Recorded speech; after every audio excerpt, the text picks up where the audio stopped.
Hello and welcome everyone. My name is Carrie Leonard. I'm the Director of Learning. And today we are joined with a panel here to discuss using a harm reduction lens on working with clients that are using substances. So I'll go ahead and turn introductions over. Katie, let's start with you. All right. I'm Katie Holtz. I am the team lead for Santa Monica C3, and I do part of our substance use counseling on the team as well. And I've been with the agency for about 5 years now. Jonathan? Jonathan Kacherka. I am HMST Substance Use Case Manager. And Ryan? Right. I'm Ryan Worrell, and I work as a outreach case manager on the C3 Skid Row team downtown. Great, thank you all for joining us. So this will just be a sort of informal Q&A portion, and it's really to help our staff figure out how to have difficult and sensitive conversations with our clients that are using substances. So let's start with the first question. How can staff initiate having these sensitive conversations when they're working with clients using substances? Yeah, I feel one of the more important things is to know a little bit about substances in general. When it comes to like alcohol, a little bit of like the difference between, vodka and beer, it's the amount of alcohol that it's in. And then when it comes to, the difference between like opiates and stimulants, just so you have an idea, like when you do have that conversation and they answer, you kind of have an idea of what they're talking about instead of just going into it cold. And then from there, I mean, I don't know in everyone else's experience, but I know for mine, it's just kind of like any other conversation, but it does help to know a little bit about what you're talking about when you're getting into it. And if you do have, I think the important thing is, having a little bit of rapport with the client. And then, yeah, just a simple conversation like, hey, maybe they're drinking a beer right then. It's like, how much do you normally drink? How much have you drank today? Or, what do you use anything? If so, what are you using? How often? It's not really, in my experience, that complicated. What would you say to staff that are apprehensive of bringing it up because they don't want to be rude or they don't want to upset the client? I feel that that's probably where like the rapport kind of comes in. If they're meeting them for the first time, maybe wait one or two times maybe, but if they feel comfortable enough. And our clients are generally fairly open about things, again, in my experience, especially if they're using or drinking, whatever it may be, while you're visiting them. Yeah. Katie. To piggyback off of Jonathan, I know that like because our team, because we were just a general outreach team, so we're approaching strangers all of the time that are, living outside. And sometimes it's not super important for us to know. And then there are other times where, it is more important. And I think approaching the conversation with curiosity versus judgment always helps. And if there's any question or like, am I coming across judgmental? And I know that from like talking to my team and the other coworkers in our building that like sometimes that is the worry or the concern that people being case managers will come across as does the question seem judgmental? And I think if like you ask yourself, like, am I actually curious about the question I'm asking? It won't be judgmental. And so you're more likely to be met with like, and I use humor a lot too. and you know, not always with everybody, but like, you know, you see someone on the sidewalk that you're gonna like hand a sandwich to or want to talk to, and they're drinking a beer, and it's like, you know, like, oof, like warm or cold, and you know, then you can like start the conversation that way, and then it's less about like me being like, hey man, like how much have you had to drink today, you look pretty wasted, and more about like, I'm just playfully starting to get you to have the conversation with me. So yeah, that's the curiosity versus judgment is something I think about. That's a great example. Thank you for that. Yeah, and then also as far as like initiating it, I like to come at it from a stand. Sometimes I like to use the engagement tools that, I mean, I work on an outreach basis, so I'm sure, you know, they may look different in housing sites or wherever, but I know we do have harm reduction tools available at like a lot of our sites, especially in outreach. So I like to use engagement tools such as like Narcan, and I like to go ahead and let them know like, hey, you using? Because you should have this. I just kind of bring up the conversation like, you know, hey guys, we're trying to get as much Narcan out on the street. You know, I know a lot of everybody has like a neighbor and knows a friend of a friend out here who, you know, engages in substance use. And part of what we like to do here at the People Concern is try and just make sure that we can educate as many people, let people know that if people are out here using, like it's absolutely okay. We just want to make sure people are able to do it safely. And if we could go ahead and give you this, so, you know, if you have maybe somebody that lives in this tent with you or your neighbor or whoever it may be, use. And then once you kind of establish that, like, we're different than somebody who's coming in trying to be like, hey, you know, where's the crack pipes at? Where's the needles? Like, that's bad, you know? Then they kind of have an understanding of like, okay, this is someone that I can comfortably talk to about this stuff. And just through using that, I've had people be like, oh, well, now that you mention it, I actually do this. And then that opens up from just, you know, Narcan education to be like, we also have, you know, access to clean needles or pipes, and, you know, just more like kind of education we can use from that. And now you're a resource for them so that they can continue to use safe. And they know that like you're a trustworthy, you can like be trusted out there rather than, you know, some guy who's just interested in what they're doing with as far as substance use. So I think that using all the tools we have available is kind of easy to cut through that awkwardness of being like, hey, I see you're using, you know? Yeah. I want to say too, because Johnny, you brought up a good point, like about the really knowing the substances. Yeah. And another thing that I know that people have expressed concern around is just feeling stupid for like not knowing. If someone's like, hey, they said that they use benzos, like I don't know what does that mean? And then to not only know what a benzo is, but then also like, oh, hey, they're also drinking a fifth a day and taking benzos, and like we should learn about how those interact together and what it looks like then to be, you know, overdosing on that versus maybe just having withdrawal or overdosing from heroin. So I do think that the education piece is huge, and having people comfortable, because we have so many coworkers, like, so the three of us, and then we have so many more at the People Concern that are experienced with drugs, whether you just went to school for it or you're experienced because you experimented with drugs yourself, or, you know, whatever it may be. They're like the tools that we have, like Ryan was talking about, are like our coworkers as well. And we're just like, there is a wealth of knowledge in our staff. And I think just not being afraid to ask coworkers, people in your building, friends, Googling if you need to, the questions about drugs to really know more about what you're talking about. Thank you, Katie. That's such an important point, right? Because we have plenty of resources with each other. And I want to also kind of comment on something that you had said, Ryan, by, I think, offering Narcan as a, you know, this life-saving resource, is that in itself is saying, I'm not judging you, right? Yeah. So yeah, thank you for adding that. The next question I have is, so what can staff do if they're working with a client using substances and the client isn't willing to talk about it? So they initiated the conversation and the client wasn't ready to talk. Yeah, so I've had some experience with that.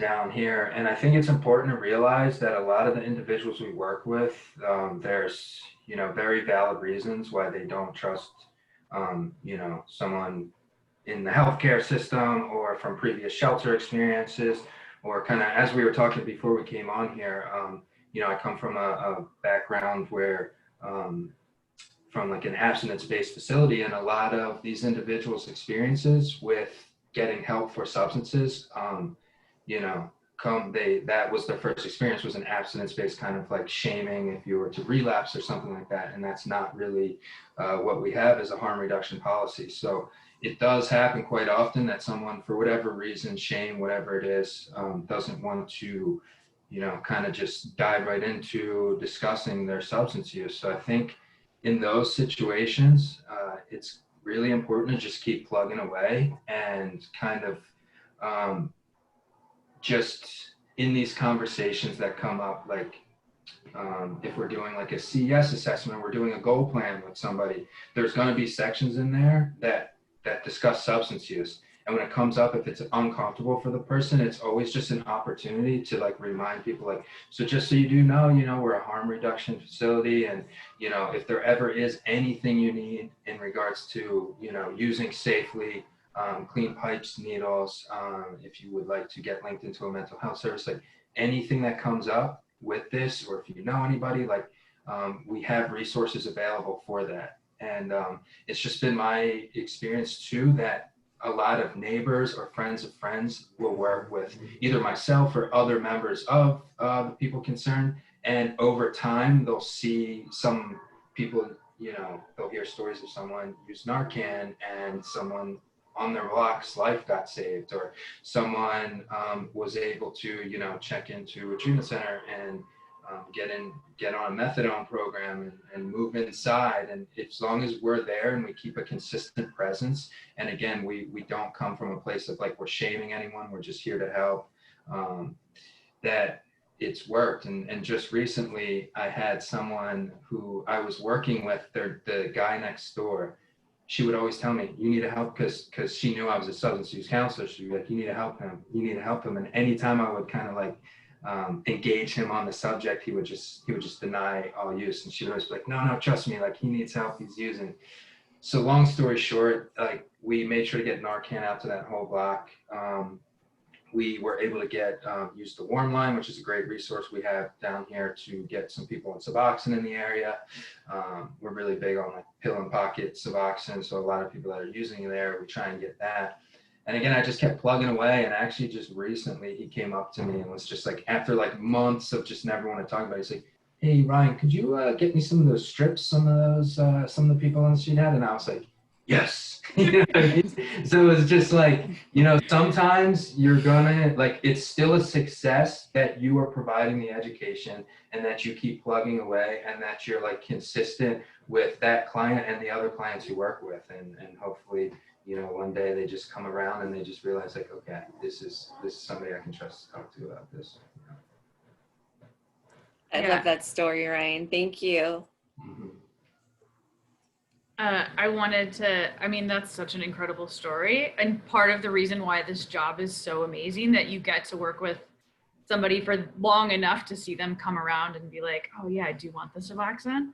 Yeah. And you touched on it in it's like so small, but so important that, you know, you had said when we're doing, you know, like a SPDAT or a goal plan, if they're uncomfortable talking about substance use, to just like remind them that we're a harm reduction based agency. And I will say, even myself, who I don't have a ton of difficulty having conversations with people, but there's obviously some people that are harder than others, or the trust isn't there. And I've not thought to remind people that like, hey, this is not just like you either are sober or you're not, and there's an in between, and we have like the tools to get you anywhere on that in between, and there's no judgment whether you're using or not, and reminding people about that we're harm reduction based. So I appreciate you saying that, because I think that's such a great reminder. Right, that opportunity is just already built in, right? So yeah. when you get to that point, like that's your cue to talk about it and remind them, or to tell them, remind ourselves. Excellent. All right. Should we move on to the next question? All right, let's move on. So, can anyone share some tips for having these conversations? So maybe some do's and don'ts of having the conversation. Yeah, I'm gonna go back to the judgment versus curiosity. So judgment is a don't, and you know, as I said before, that I think when there's any question about, you know, when people are nervous, just talking about it, and the do would be just reminding yourself, like, hey, am I asking this person this question because I'm like being nosy and want to know, or am I being curious because I care about their health and well-being, or their safety? And that, you know, our clients are resilient human beings. I mean, they survive in conditions that I most certainly couldn't. And so that, I mean, they're very intuitive and smart, and when we're being fake, they can read it. And so really knowing if you're coming at it with curiosity is huge, because that will, I mean, they will just be like, get out of my face. Like I've done this a million times with people, and I don't need to trust you. So I think that's huge. And you know, like I said earlier too, is that like humor's a big deal, and it goes really far with our people, because like a lot of the people we work with get like passed by, they don't get smiled at, people just like step over them. And so like when you're having a conversation, you know, they meet us like case managers often, right? Like we ask the same questions. Do you want housing? How are you feeling? You know, and so when you're just like joking around with them, it's something, what's the right word? Just something human that we that we get to do together all of the time, that like we might take for granted. Or at least I'll speak for myself, that like I know I take for granted. And so when we get to do that with other people, and you see someone who's just like, you know, leaned up against a wall, drunk, like not wanting to have a conversation, you get to joke around with them. There's something about that. You get to see them just open up. It doesn't mean that they're just gonna like spill the beans and tell you everything, but you know, they know that you've just like seen them as a human being. And so that's a big part of like how I approach things. I mean, there's a million other do's and don'ts that I'm sure you guys have. I think the word authenticity comes to mind, right? Yes. You know, our folks got the biggest BS detectors out there. Yes. So really, just from my experience too, is just authenticity, right? Not trying to be something you're not, using yourself, right? And that's where the humor comes in, but just being genuine, I think. And not just checking boxes and reading off of a piece of paper, because that spit out is a snoozer. So you have to make it interesting. No offense, but I mean, it is. I don't think anyone's like, this is the greatest thing ever.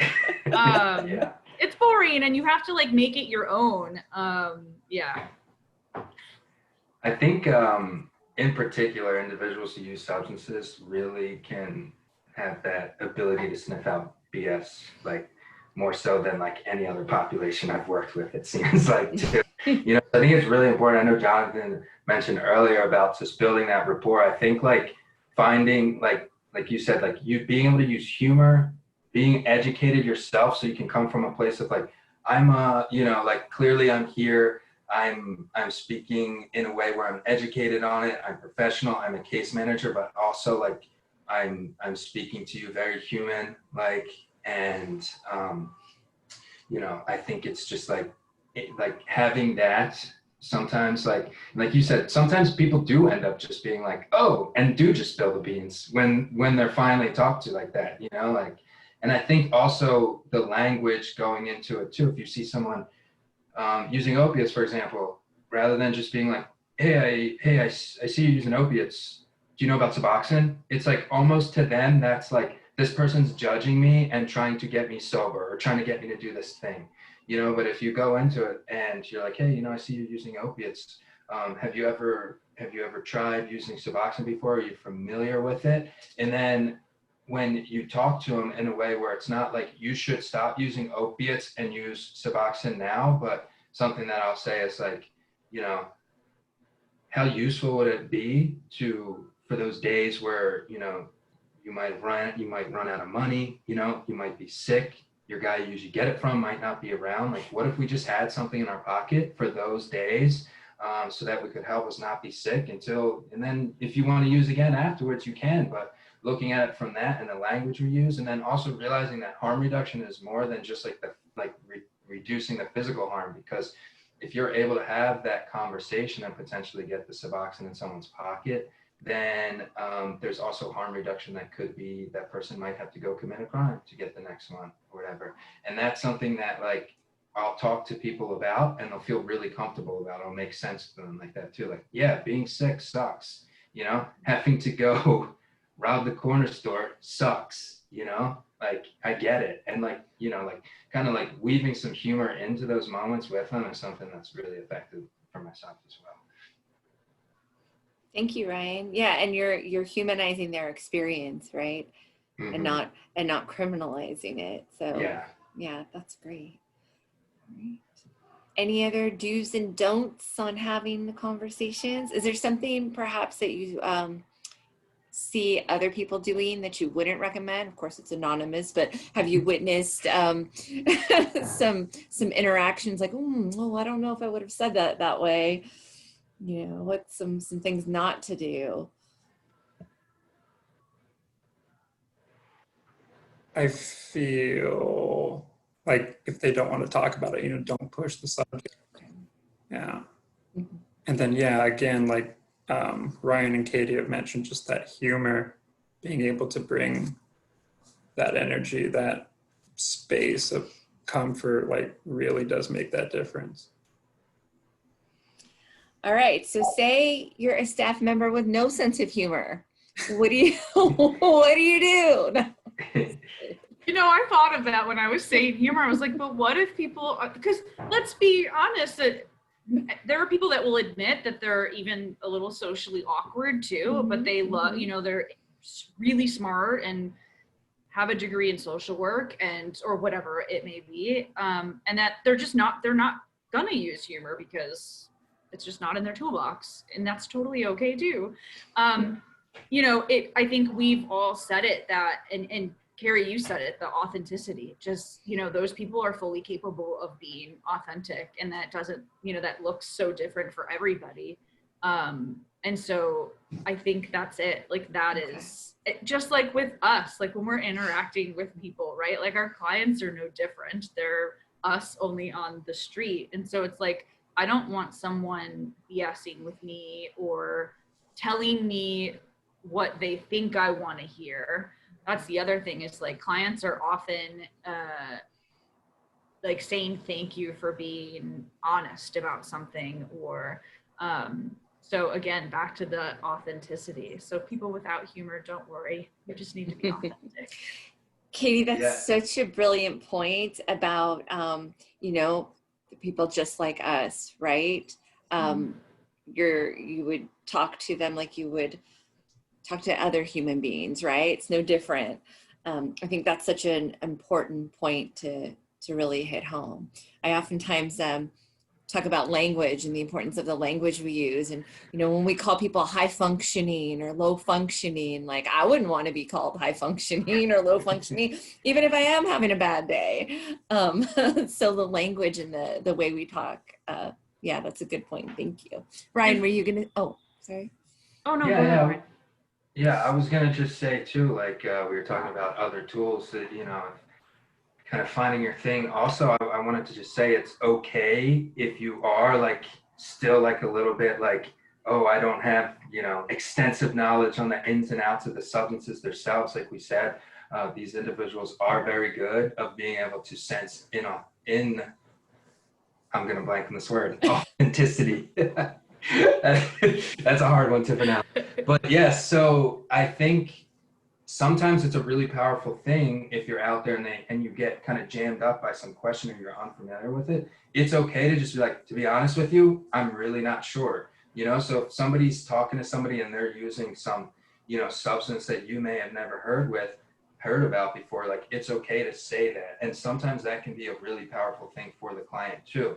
I had somebody when I was getting someone on the warm line to get them Suboxone, and you know, I know who's eligible and appropriate for Suboxone. I know what Suboxone does. I know what it's used for. You know, I know the different milligrams that we can prescribe and all of that stuff. But then they were asking me something that like is actually going on like physiologically, and I was like, to be honest, like I'm not a doctor, so like I don't want to give you some information right now that I can't. But then it helped me be like, what if, you know, we take a walk, we get a doctor on the phone, and you can ask him all these questions, and I'll be right here with you. You know, so not having the like ability to just kind of be like whatever. If you're just open and honest, and you're able to kind of just build that trust with the client, it can actually be a tool to help you as well.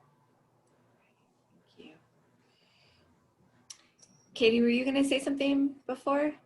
Yeah, just kind of actually what Ryan was saying was that like not every case manager and agency is not going to be, or I should say not every case manager is going, not every case manager is going to be equipped, like fully equipped to have like this just like large conversation about drug use. And like Ryan already said, and that is totally okay.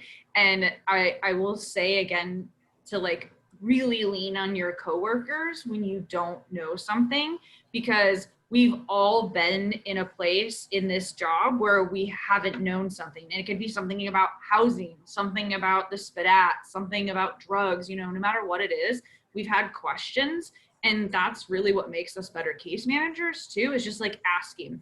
I know when I first started here, I was probably so annoying. I asked, and I still ask, a million questions. My boss hates it. No, but you know, I just ask because if I'm curious, I want to know, and I will ask my coworkers that maybe have more experience than me, or like a director at another site because I think that they know.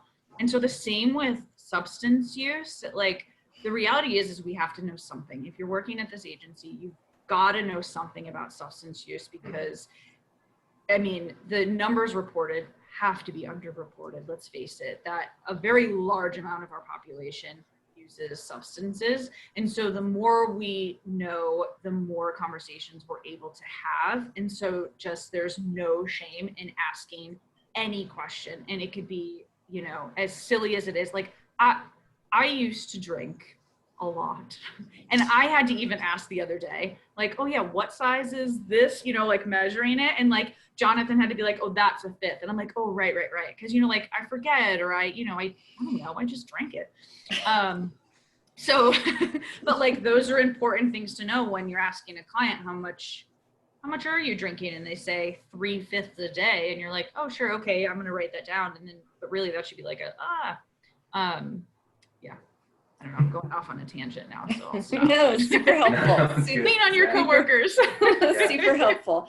We're glad that Jonathan knows what a fifth looks like. Me too. I've had plenty, so. All right, so I have one more question. So what suggestions or guidance do you have for our staff if they're working with clients that aren't ready to have the conversation? What can they do in the meantime to support them?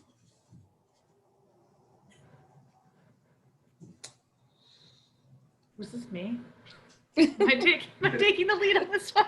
I'll start if we want. Okay. Well, Ryan, I feel like, Ryan, that you may have kind of already started to answer that in the story that you were sharing earlier.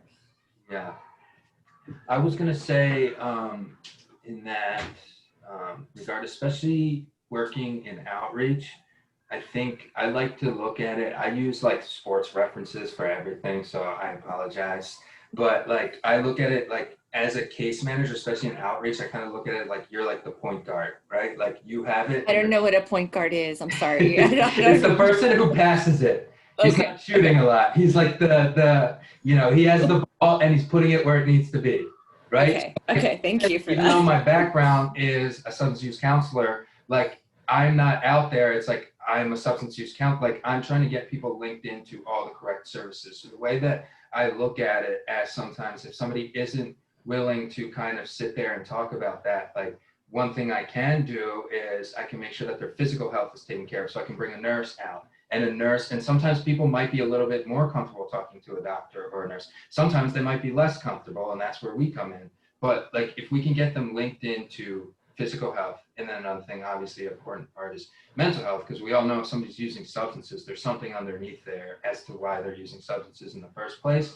So it's just like I try and basically get them to all the correct different kind of avenues and services we can go, because that's my job as a case manager, you know. And that was something that I struggled with at first. I got caught up in like, oh, this person used substances, like I got to make sure that I'm out here on the curb with them, sitting down, really getting to the bottom of this and doing everything. But it's like, no, it's if I can get them just linked into the services so they have support and they have you know, a whole team around them to do it, then I look at it as like that's what my job really is. And in the meantime, if I can add any added support in all of these things, then that's amazing, you know. Yeah. Point guard. Yes. You're wanting to slam dunks, but you know. But you just gotta put it where it needs to be. You can't run the whole show yourself.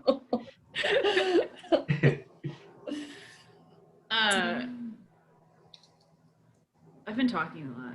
I don't know. You have great stuff to share, Katie. We're okay with that. That's what you're here for. I mean, I can talk all day. No, I actually lost what I was going to say. Jonathan, do you have anything to add? I forgot the question.